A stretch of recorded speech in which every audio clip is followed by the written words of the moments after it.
Okay, I wasn't going to sound off on this at all, but the Young Turks forced my hand because they posted a thing. The New York Times is now running a story on, Kavanaugh wrote a letter that proves that he drank a lot in high school, and he was downplaying that in his Senate hearing. Gee, groundbreaking. He downplayed how much he drank in his Senate hearing. What a liar. I mean, this is pathetic. This is pathetic. Let's just start with premise number one, okay? It's been thrown around a lot. The presumption of innocence. This isn't a court of law. He's not being on trial. The presumption of innocence is a standard when accusations. It's a social standard too, by social contract. It's nothing to do with just a court of law. Yeah, that's where it's most important, but it's also important someone you work with says, hey, so-and-so did this. You got to be presumed innocent until proven guilty. Why? Because that person could just have a beef against you. So many things wrong with this on so many levels. It's so obviously a political scam. Let's start with the fact that Ford scrubbed her Twitter and her Facebook before this happened. Gee, I wonder why. I wonder what pictures are on her Facebook page. Of her in a pussy hat, pink pussy hat. Duh! Let's also start with the fact that nobody talks about that she lied 5 or 6 times, caught in lies, or at least things that haven't been fully explained.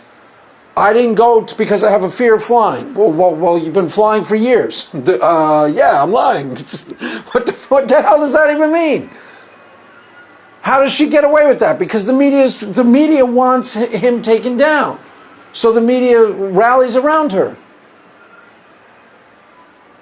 Obvious to me, something happened to this woman, and it was probably a sexual assault, as she says. And it's probably true that she 100% believes that it's Kavanaugh. But here's the problem with 37 years after the fact. She could 100% believe that it's him and 100% be wrong. Period. Memory is notoriously difficult over years like that. You can start to use your dreams. People you've met start to come into your memory. You add people to situations. You remove people. Talk to some of your friends. If you're over the age of 40, talk to some of your friends about when you were 17 and try and piece together who was there on any given night. Each of you will have 5 different people. Because memory is notoriously difficult over years. It is notoriously unreliable. Therefore, he didn't do it, period. Why? Because the presumption of innocence. Come on. Gee, is there a motive for her to think it's him? Gee, I wonder what that motive could possibly be. It's such an obvious political hit job. It's such an obvious political hit job. Have we really fallen this far as a collective nation? That one half of the country can get away with a scam like this without being called out? I mean, only on Fox News do you hear the presumption of innocence. Do you hear the truth about this situation? I'm not saying that Fox News is the honest arbiter of information, but they'll take the other side of the story. The rest of the media is in unison saying he done it. That's insane. That's an evil standard of justice, people. That's a really dangerous precedent, just like all the rational people are saying. And Young Turks made me post this thing. Shank, think. You have a political position too. Think how you would like this. I pay somebody to come to say when you were 18, Shank assaulted me this night. I can't remember what night it was. I can't remember what year it was. I don't remember how I got called home, but I'm 100% sure it's Shank. Now you have to prove that you're innocent or you lose your job. And everyone starts saying, oh, I can't believe he's getting upset. He doesn't have the temperament to hold his position. I can't believe he has to prove. That's the premise that you're asking us to say is acceptable. Put yourself in his shoes, Shank. There's a lot of people who would want to take you out. I am rich. I could easily dig up somebody to say you assaulted them. Somebody comes and appears on TV and says, Shank of the Young Turks assaulted me when I was 18 years old. I don't remember the night. I don't remember where the party was. I don't remember how I got home, but I know it was Shank. And that person was a Republican, a red state Republican who had scrubbed their Twitter and scrubbed their Facebook. Now people start telling you to you should step down, Shank. Oh, you should surely step down, Shank. And there are holes in that person's stories galore, and they're being ignored by Fox News. Yeah, Fox News would be saying, step down. Think of how unfair that actually is. And you know, people on the left, if you're a Democrat hearing this, I'm a Democrat too, actually. You aren't that far gone that you can't recognize that this is completely and utterly unfair.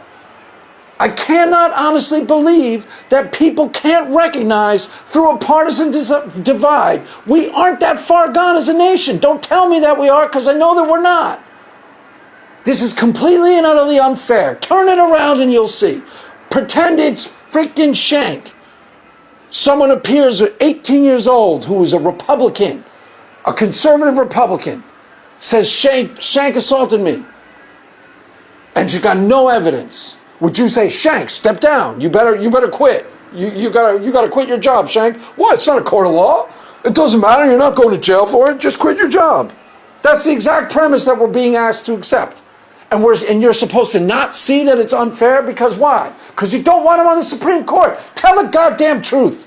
That's it. It's the only reason you don't see it as unfair, because you don't want him on the Supreme Court. Your politics and your ideology has blinded you. Tell the truth. God. Pathetic. It's absolutely sickening to watch. So full of crap, it's ridiculous.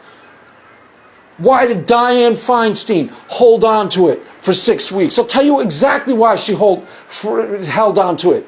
Because she was waiting to see if it looked like the Democrats were going to lose seats in the Senate. Guess what? We would have never heard about this. Duh, we're all idiots. Yeah, let's all pretend we're idiots. If it looked like they were going to lose seats in the Senate, I repeat, if it looked like the Democrats were going to lose seats in the Senate, we would have never heard of this. It looks like they're going to gain seats in the Senate. All of a sudden, oops, oh, it's in the media. I didn't mean to release it. Yeah, right. We're all idiots. This is a pathetic political hit job. Face facts and tell the truth. God, this is so gross. So gross. It's beneath any single Democrat hearing this. This is completely and utterly beneath you.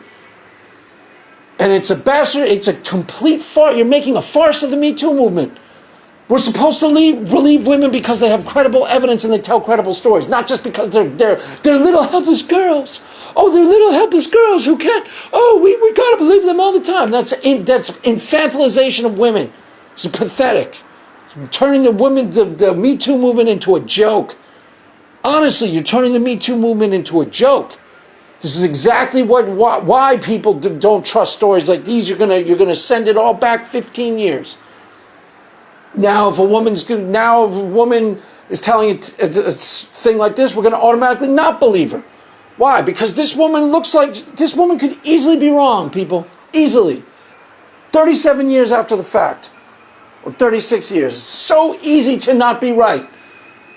Memory is notoriously unreliable over that many years. You don't believe me, and you're older than the age of 40, ask your friends to piece together, to pick a night that you all were there, and ask them to tell you who was there. Everyone will have 5 different people at the place. And they'll insist.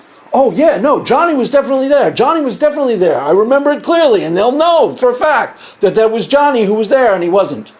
And the other person will insist he wasn't. I promise. Go do it. Go look for yourself. Go see for yourself if you don't believe me.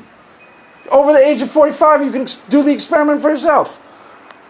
Ask your friends to piece together any given night. You'll get 5 different stories about the night and 5 different stories about who was there. She could very easily believe 150% that it was Kavanaugh. And be wrong. Be 100% mistaken. Especially when she has a motive to have convinced herself that it was him. Duh. This is pathetic. This is beneath us as a nation. It's pathetic. Makes me sick. Every minute of it makes me sick. It's so obviously unfair. And I thought so much better of the people who are on the side of the unfairness. Shame.